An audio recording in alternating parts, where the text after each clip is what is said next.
தேவனுடைய பரிசுத்த நாமம் மகிமைப்படுவதாக.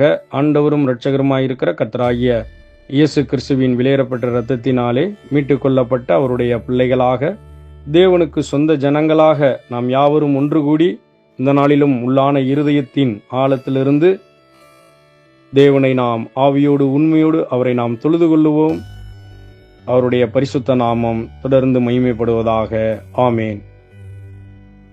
இந்த நாளிலும் கூட நாம் இன்றைய தியானத்திற்காக தெரிந்து கொண்ட வேத பகுதியானது 29வது சங்கீதத்தை நான் வாசிக்கின்றேன். ஒரு சில வசனங்களை மாத்திரம் அதை நாம் சிந்திப்போம். முதல் 2 வசனங்கள், பலவான்களின் புத்திரரே, கர்த்தருக்கு மகிமையையும் வல்லமையையும் செலுத்துங்கள், கர்த்தருக்கே அதை செலுத்துங்கள், கர்த்தருடைய நாமத்துக்குரிய மகிமையை அவருக்கு செலுத்துங்கள், பரிசுத்த அலங்காரத்துடனே கர்த்தரை தொழுது கொள்ளுங்கள். கர்த்தருடைய பரிசுத்த நாமம் மகிமைப்படுவதாக. வாசிக்கப்பட்ட வேத பகுதியானது, இந்த சங்கீதம் தேவன் எல்லாவற்றிற்கும் மேலானவர் என்று குறிப்பிடுகிறதை நாம் பார்க்கின்றோம். அது மட்டுமல்ல, இந்த சங்கீதத்தில் பெரும்பாலான வசனங்கள் தேவனுடைய வல்லமையை விலக்கி காண்பிக்கக்கூடிய பகுதியாக இருக்கிறது. இது நாம் அநேக நேரங்களிலே வாசித்த, சிந்தித்த, தியானித்த ஒரு பகுதிதான். தாவீதின் சங்கீதமாக இருக்கிறது. விசேஷமான தேவனுடைய மகத்துவங்களை, அவருடைய சத்தத்தின் வல்லமைகளை அங்கே அழகாக தெரியப்படுத்தக்கூடிய வசனங்களாக இருக்கிறது.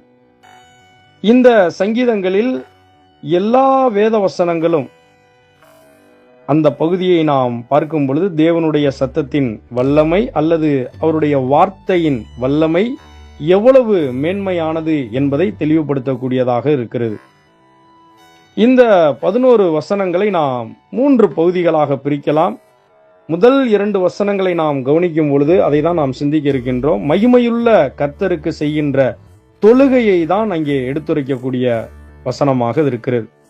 அது என்ன என்பதை மறுபடியும் நாம் வாசிக்கும் பொழுது, பலவான்களின் புத்திரரே, கர்த்தருக்கு மகிமையையும் வல்லமையையும் செலுத்துங்கள், கர்த்தருக்கே அதை செலுத்துங்கள், கர்த்தருடைய நாமத்துக்குரிய மகிமையை அவருக்கு செலுத்துங்கள், பரிசுத்த அலங்காரத்துடனே கர்த்தரை தொழுது கொள்ளுங்கள் என்று சொல்லி நாம் இங்கே வாசிக்கின்றோம்.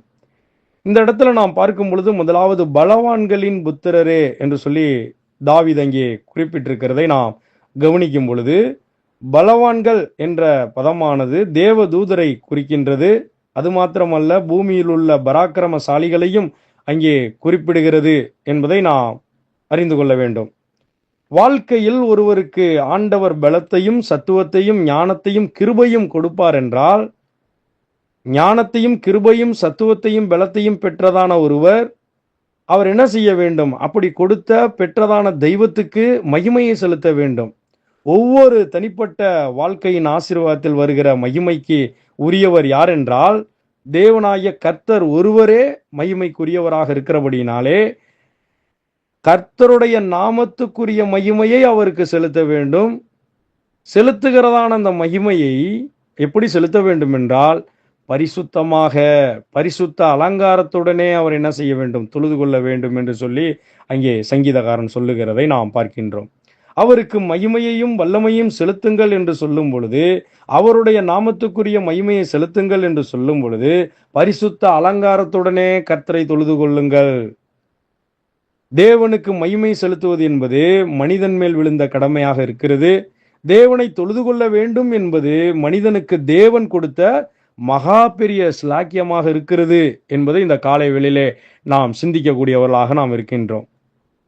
தேவனை தொழுது கொள்ள வேண்டும் என்பது மனிதனுக்கு தேவன் கொடுத்த மகா பெரிய ஸ்லாக்கியமானது.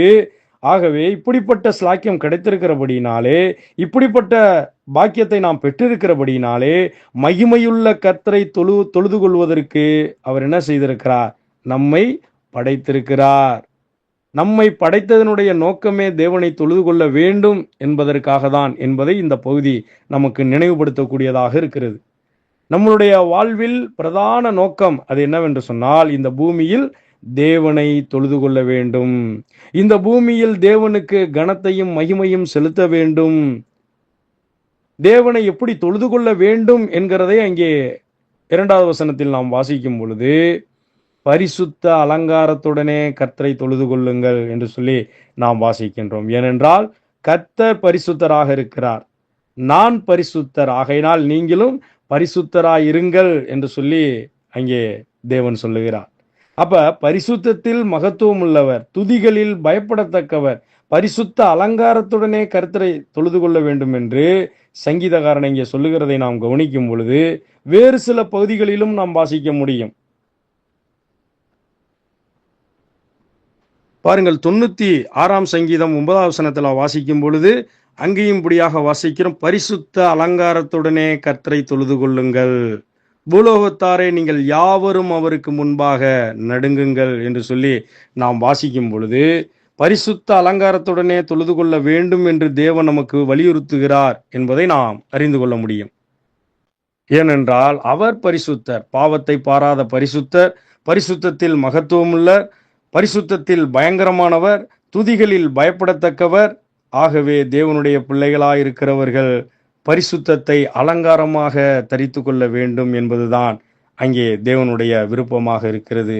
தேவன் அதை தான் எதிர்பார்க்கிறார். நம்மளுடைய பார்வையில், நம்மளுடைய கண்களில் பரிசுத்தம், உதடுகளில் பரிசுத்தம். அவரை நாம் துதிக்கிறோம் அல்லவா? அந்த உதடுகளில் பரிசுத்தம், செய்கையில் பரிசுத்தம், சிந்தனையில் பரிசுத்தம், நடக்கையில் பரிசுத்தம், யோசனையில், இருதயங்களில், நினைவுகளில், சகலவற்றிலும் தேவன் என்ன செய்கிறார்? நாம் பரிசுத்தமாய் இருக்க வேண்டும் என்பதை அங்கே வலியுறுத்துகிறார். ஏனென்றால் அவர் பரிசுத்தராக இருக்கிறார். நாம் பரிசுத்தமாய் வாழ வேண்டும் என்று அவர் விருப்பம் கொண்டவராக இருக்கிறார். இந்த அலங்காரத்தை தான் என்ன செய்கிறார்? தேவன் தரித்து கொள்ள வேண்டும் என்பதை அவர் அங்கே எதிர்பார்க்கின்றார். பரிசுத்த ஸ்தலத்தில் பரிசுத்தமுள்ளதான தெய்வத்தை பரிசுத்தத்தோடே பரிசுத்த அலங்காரத்துடனே என்று சொன்னால் அதுதான் பரிசுத்த அலங்காரம் என்றால் அதுதான் நம்மளுடைய செயல், நம்மளுடைய நடக்கை, நம்மளுடைய பேச்சு, நம்மளுடைய சிந்தை எல்லாம், அதெல்லாம் எப்படி இருக்க வேண்டும் என்றால் பரிசுத்தமாய் இருக்க வேண்டும். ஏனென்றால் அவருடைய பரிசுத்த இரத்தமானது நமக்காக சிந்தப்பட்டிருக்கிறது. நம்மளுடைய பாவங்கள் கழுவப்பட்டிருக்கிறது. பரிசுத்த இரத்தத்தினாலே கழுவப்பட்டு சுத்திகரிக்கப்பட்டு மீட்டு கொள்ளப்பட்ட பரிசுத்தமுள்ள பிள்ளைகளாக, பரிசுத்த ஜனங்களாக, பரிசுத்த ஜாதியாக, பரிசுத்த அவருக்கு சொந்த ஜனங்களாக தெரிந்து கொள்ளப்பட்ட நாம் பரிசுத்தமுள்ளதான ஸ்தலத்தில் பிரவேசிக்கும் பொழுது பரிசுத்தத்தோடே பரிசுத்த அலங்காரத்துடனே அவரை நாம் என்ன செய்ய வேண்டும்? தொழுது கொள்ள வேண்டும். இந்த காலை வேளையில் நாம் தேவனுக்கு முன்பதாக நம்மை தாழ்த்தி கொண்டு, ஆண்டவரே உம்முடைய நாமத்துக்குரிய மகிமை அதுவாக இருக்கிறது, உம்முடைய நாமத்துக்குரிய மகிமை உமக்கு நாங்கள் செலுத்துகிறோம், நீர்தான் அதற்கு பாத்திரர், துதிக்கும் கனத்துக்கும் மகிமைக்கும் நீரே பாத்திரராய் இருக்கிறீர். ஆகையினாலே நீரே பாத்திரர் என்று பாத்திரர் என்று பாத்திரர் என்று நாங்கள் போற்றுகிறோம். ஆசீர்வாதம் பெற்று ஆனந்திக்கும் நாங்கள் பாத்திரர் நீரே என்று நாங்கள் போற்றுகிறோம் என்று சொல்லி அவரை நான் போற்றி பாடக்கூடியவர்களாக நாம் இருக்கின்றோம். இந்த காலை வேளையிலே நாம் அடுத்து வாசிக்கும் பொழுது அந்த 3ஆம் வசனத்திலிருந்து 9 வரைக்கும் ஆண்டவருடைய சத்தம் பூமியில் எவைகளையெல்லாம் செய்கிறது என்று அந்த வசனங்கள் அங்கே சொல்லக்கூடியதாக இருக்கிறது. அது அநேக வேளைகளிலே நாம் அறிந்த ஒன்றுதான். கர்த்தருடைய சத்தம், கர்த்தருடைய வார்த்தை, அது எவ்வளவு வல்லமையுள்ளது, எவ்வளவு மகத்துவம் உள்ளது. ஆண்டவர் ஆதியிலே இந்த உலகத்தை சிருஷ்டிக்கும் பொழுது தம்முடைய வார்த்தையினால் எல்லாவற்றையும் சிருஷ்டித்தார் என்பதை நாம் அறிந்திருக்கின்றோம். ஆதியாகமத்தில் நாம் வாசிக்கும் பொழுது வெளிச்சம் உண்டாக கிடவது என்று சொன்னதுமே வெளிச்சம் உண்டாயிற்று. அவர் சொல்ல ஆகும், கட்டளையிட நிற்கும் என்று சொல்லி அங்கே சங்கீதத்தில் நாம் வாசிக்கின்றோம். அப்படிப்பட்ட வல்லமையான வார்த்தைகளை தான் இந்த காலை வேளையிலே நாம் தியானித்துக் கொண்டிருக்கிறோம். தேவனுடைய சத்தம் எவ்வளவு வல்லமையுள்ளது.